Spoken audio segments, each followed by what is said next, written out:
Hello all, received some more stuff to show you from Banggood over the last few weeks. Some they sent me for free to try, others I bought myself. Nice little selection. We have this layout tool, a sort of combination square with imperial and metric measurements. A nice looking, more traditional tri-square, somewhat derivative of a certain premium brand. This great little steel folding Stanley knife. Beautiful looking marking gauge for straight and radiused edges. A solid aluminium sub base for trim routers. And finally, a pocket hole jig, something I've avoided for a long time, but thought I'd give a go and see what the fuss is about. I'll leave timestamp jump points in the description if you're only interested in a specific item. To start, this layout tool is available in 3 sizes. This is the longest 400mm version, with 2 and 300mm versions also being available. With inch markings down one side and millimetres the other, this solid aluminium bit of kit should prove a versatile addition to the tool bag. On the 90-degree end of the rule, there's a 1mm marking hole for mechanical pencils. As you can see, the stock also has machine sides for 60 and 45-degree marking, as well as the 90-degree face. As I've shown before with some of these tools, 0 is with the rule retracted all the way. 0 when using the marking hole is at 5mm or 3/16. So if you want to mark a line at 20mm using the hole, you'll need to set the rule to 25mm. Although sold as a 400mm rule, despite it actually being around 400mm in total length, usable length, as measured here, is only 373mm. No big deal, but worth noting. So let's mark some lines and see how it is to use. Obviously the stock on this is very small, the angle sides in particular, so I'd class this more as a roughing tool or serving a rule stop type function rather than a precision marking tool. Nonetheless, on a freshly cut side of this MDF, doubling the line from each side of the rule, the result is good. I'm using the thick carpenter's pencil here, so it shows up well, but there appears no deviation in the line at 90 degrees. Flipped over, from the back you can see how small the reference edges are for angles. I wouldn't put a lot of faith in these personally, but like I said, for roughing of plasterboard or sheet materials, sheathing a gable end or loft space or something, it could be useful. Worth pointing out too that this is a one-sided tool. You can't flip it over to use it upside down, so to speak. In this respect, 2 45-degree edges on the stock would probably have been more useful, as you're pretty limited as it is. Still, the 45-degree at least marked on the money according to my everyday combi square. This suggests the tool is machined accurately. I've marked 2 intersecting lines at 100 and 110mm using the edge of the rule, and with the measurements being at the bottom of the pencil line, looks like the etching is accurate. I set the rule to 105mm to use the pencil hole with the mechanical pencil. This should give us a line that runs on 100mm and should show as running on the underside of the pencil marks I've just done. And if we go in closer, hopefully you can see it does just that. It's pretty good.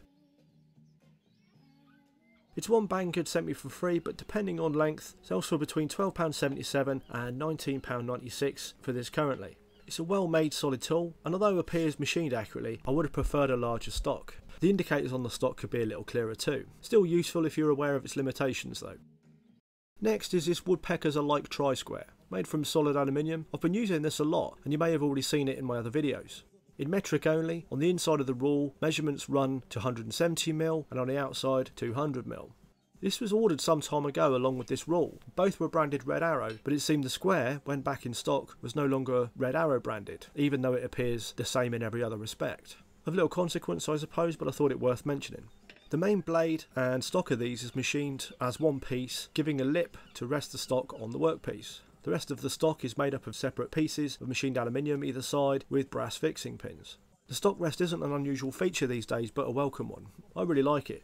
Again, using the flip over trick to check square, the lines perfectly match both inside and out. I've since checked it with my digital angle gauge and found it square to within 0.05 of a millimetre over its length. More than accurate enough for a woodworking square this size. The actual blade length measures 173mm on the inside and 203mm on the outside, being sold as a 200mm square. For some reason, the nearest thing they sell now is this square machined from one solid piece. Don't ask me why the type I have is no longer available. I'll link the new one in the description anyway. It sells for £21.54. Looks the same in all but construction method. So this diddy little thing is a folding Stanley knife, made of what looks to be stainless steel. It's, as far as I can tell, the same as the popular Gerber knives. But as Gerber no longer make them, this is a good replacement or alternative. It really is an unobtrusive thing to have in the pocket or work pouch, being barely longer than a blade when folded. Pulls open easy enough and locks in place well, next to no wiggle. Given its construction, it's not uncomfortable to hold when unfolded either. You just push the little steel retainer to fold it back up. It came with a box of 10 new blades as well as the one already in it, which was a welcome surprise, especially as it only cost £5.98. If I could find one fault with the knife, I'd say it's the blade change. This is done via a screw. A PH1 will fit the screw, and it's less of a faff than changing a blade on an original Stanley 90E say, but it's not so much that it's a faff, it's that the screw is necessarily so tiny. I'm going to have to try real hard not to lose this. Besides that, swapping round or switching blades is easy. I'm just nitpicking really. It's the size of the thing that sells it to me, an absolute winner. So much so I, shock horror, actually parted with my own cash for this one.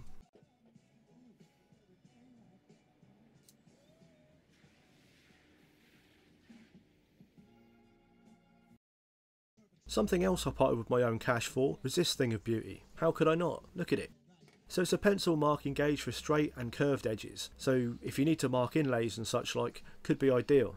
Made of aluminium with steel rollers and bar, the body of it is undoubtedly well made. It has a fairly unusual pencil holder. The pencil itself sits in a special casing, and this is inserted along with a tensioning spring into the main holder on the body. Not convinced the fixing nut is brass. Possibly brass or gold anodised alley, but a superb fit either way. The pencil holder has a sort of collet or olive that, as you do or undo the knurled retainer, lets go of or grips the pencil. Can't help but think this would have been better incorporated into the main holder on the body, so you could just poke your pencil through and tighten. This seems unnecessarily involved.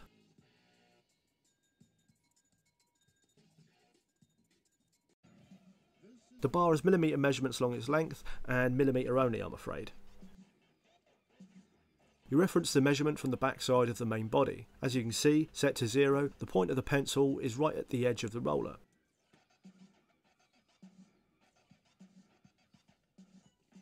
Set to 10mm at the back, the centre of the pencil nib is 10mm from the roller. Again, it's pretty well on the money.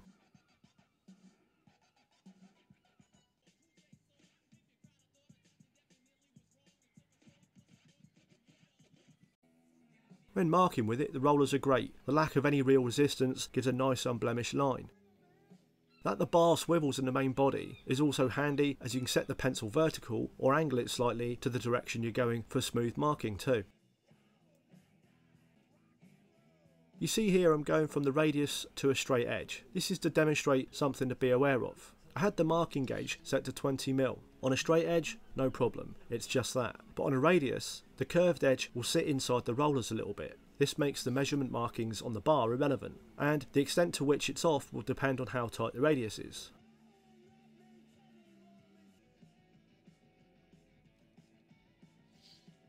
To mark a radius then, the best bet is to mark on the piece, in this case 20mm in from the edge, then set the gauge to the mark. The difference was a good 3mm in this demonstration.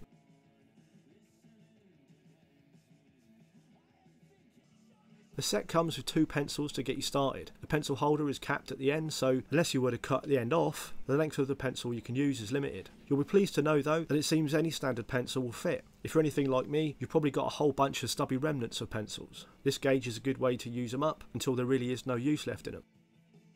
So at £21.05 currently, I paid £24. This is a remarkable bit of kit for the money. Star of the show for me, even with the slightly convoluted pencil holding system. A lovely thing, made well. I imagine many of you watching will know your way around these things much better than me. Nothing much new about a pocket hole jig, but as I'm one of those awkward sorts who prefer traditional joinery, I've always regarded them as a bit blasphemous. But the fact is, I can see and have found myself in situations where such a system would be beneficial, so I had Banggood send me this one to try out.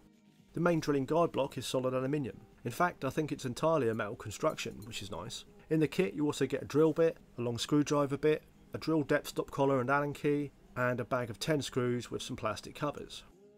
There's a fair few of these things on Banggood, from cheap and cheerful plastic body single hole ones to far more elaborate Craig style jigs with clamp and all.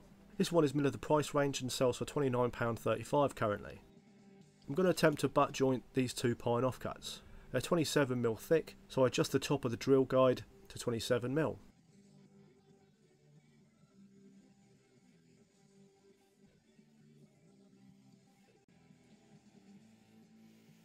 Next thing is to set the depth collar for the drill bit. I completely forgot about this on a practice run and duly drilled into the stop. Not good, so quite an important step this.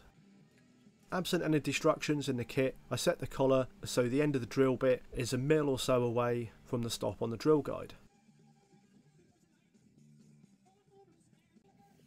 Next, set the stop on the block to the edge of the workpiece, move along into position, then clamp. Then have at it with the drill.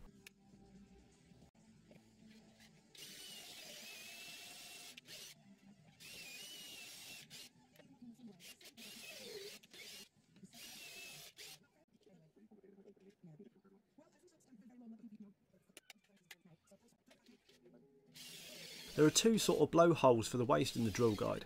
These kind of work in that they collect and compact the drilling waste, but I found they need clearing after each hole. The drill bit itself isn't great for clearing the waste. With 2 holes done each side of this small piece, I can get to screwing it together. 4 screws is overkill for this size, but I'll say this, it's made a really strong butt joint. I can't detect any movement at all. Over longer lengths with more leverage and appropriate spacing for the screws, I'm sure it would be a different story, but I can appreciate that this has merit in certain circumstances as a joining system. It works much better than I thought. So lastly, an all aluminium sub base for trim routers.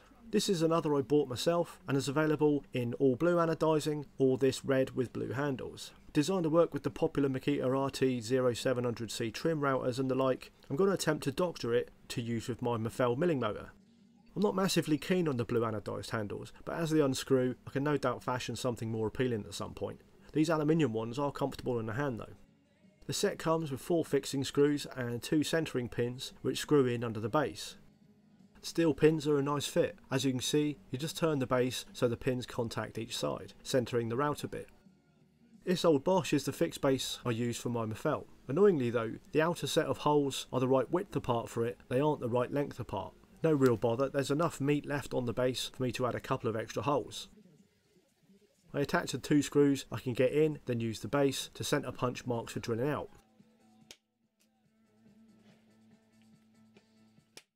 And presto, with the magic of editing, 2 new countersunk holes for my fixed base.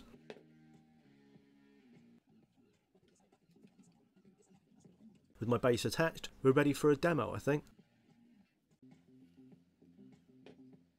I'll start with a guided rebating bit.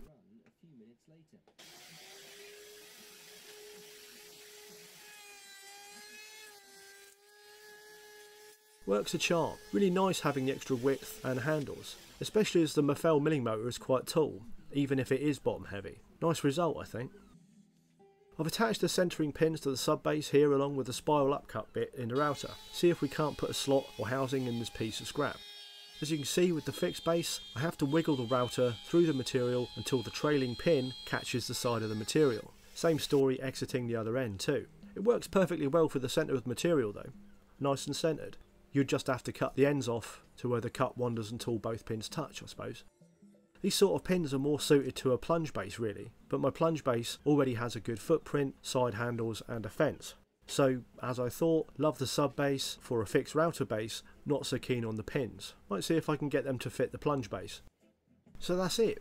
Interesting haul this lot. Nothing here was a disappointment. All were well made and did what they were supposed to. A couple of design quirks aside. I think these will all be used regularly though, and you'll no doubt see them in future vids. The standouts for me were the little folding Gerber style knife and the marking gauge. Things of beauty, well made and genuinely useful. As always, links will be in the description, and these will be affiliate links, so I'll make a small commission if you use them at no extra cost to you. Thanks for watching.